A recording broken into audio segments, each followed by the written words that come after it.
Lots of times we have flowery intros for our guests, but Harold Hazen's been on the show before. He'll be on the show again. He is the development director here at LeSEA Broadcasting, and he joins us today for Prosperity Matters, and we've been teasing this little quiz that you're going to give us today. These three questions that most Americans get wrong when it comes to finances. I can hardly wait.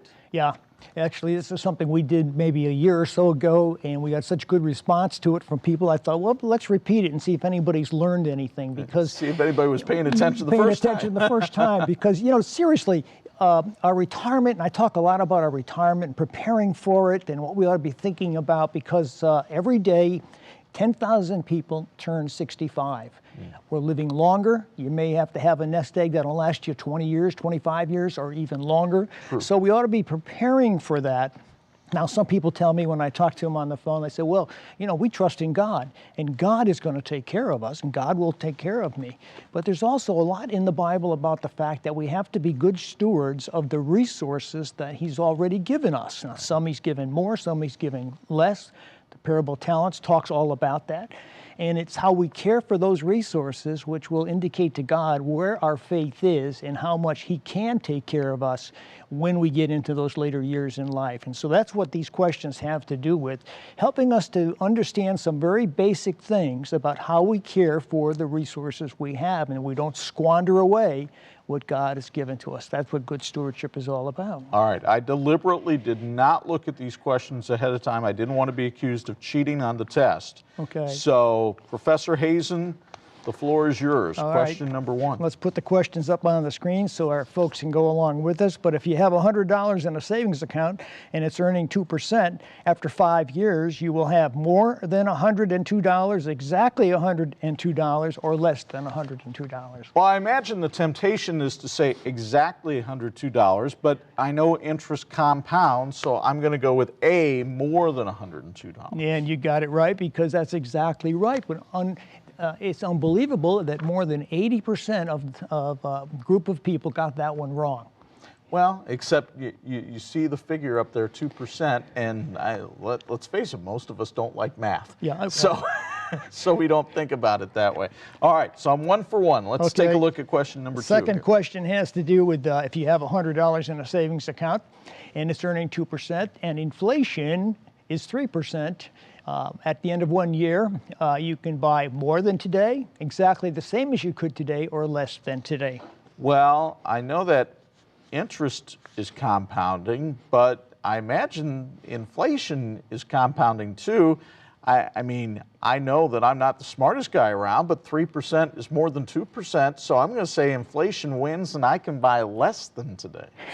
And you got it right again. Okay. Exactly right. Inflation is eating away, and these are very basic things that we have to understand, and yet people don't understand that. If we're going to really be good stewards of our resources, to understand that we have to think about things like inflation. And we may think, okay, well, my money's in a nest egg and I'm earning this much. Right. Well, inflation is eating away at your buying power of that, and if you're not caring for that, you're going to end up with less buying power, and that's not good care of your resources. Now, the good news is today inflation's not quite 3%, but still you have to keep an eye on it. Well, and a lot of interest rates are not even 2%. Well, yeah, that's true. So, you know, right now, if you can get 0.5% in a savings account someplace, let me know where it is, because they aren't out there. Final question has to do with the very basic investing 101, and it has to do with if you buy a single company stock, that's usually safer than if you invest in a mutual fund with many different companies. Is that true or is that false? Well, a mutual fund with many different companies, I'm just going to go on the advice that I've heard you say many times, which is we want to diversify our portfolio. We want to spread things out. So I'm thinking that if you're telling me that, if I diversify my portfolio, that's got to be better than a single company stock. So I'm going to say that this is false, false. Mm-hmm. Spread your risk. That's exactly right. They're very basic questions. So 3 for 3. All right. Chuck, you're going to be a good steward of your resources, I can tell. Well, that's good to know. What about for those people who didn't do well on this, and I'm not making fun of you. I could very easily missed one of those too. Yeah. What do they do? Well, there's a lot of financial helps out there. If you really do have trouble with math, if you really can't really understand how inflation works or how the interest compounds and some things like investing in mutual funds and some things like that, that's where you can get financial help and get a trusted advisor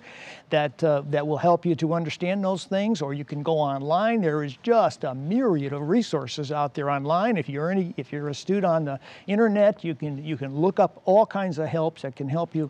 And all I'm saying is none of us have to be experts. We don't have to be able to be Wall Street experts here, but we just need to know some of the understanding of the basic rules of how to manage our resources such that we conserve them for our retirement. God will take care of us, but like in the parable of talents, the one who did the most with the talents he was given got the most in the end, got the most blessings. And those that didn't take care of their resources, if we are careless with the resources that God has given to us, how can we expect God to bless us? And then there's this little thing that I've heard you talk about on the air, maybe once or 100 times, and that's the charitable gift annuity. But it really is a way to make sure that you're getting a fixed rate of return on your investment. Yeah, and talking about stewardship, and why do I love charitable gift annuities? Because it is an excellent way to demonstrate your stewardship of your resources to God, because you're investing in God's work,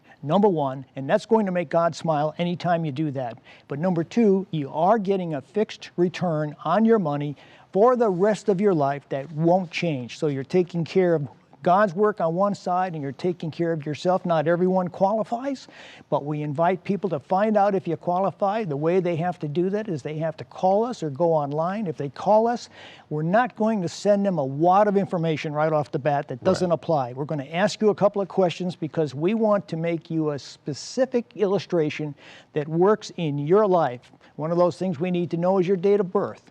Sure. We're going to call you back. A lovely lady by the name of Donna will call them back. She does this all day long, talks to people just like you. She'll answer all your questions, and then we'll send you free of charge, no obligation. We're just trying to show you a way that you can be a good steward of your resources. And if you call, I'm going to give you my book, free of charge, Prosperity Matters, 52 Lessons in Stewardship.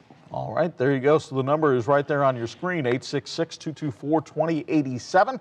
Or if you'd rather, you can go online at legacy.lesea.com. When we return, it's time for the Tony Award-winning Ask Pastor Mark. Yes, he's made it into a one-man Broadway show, but he'll be here on our set after this.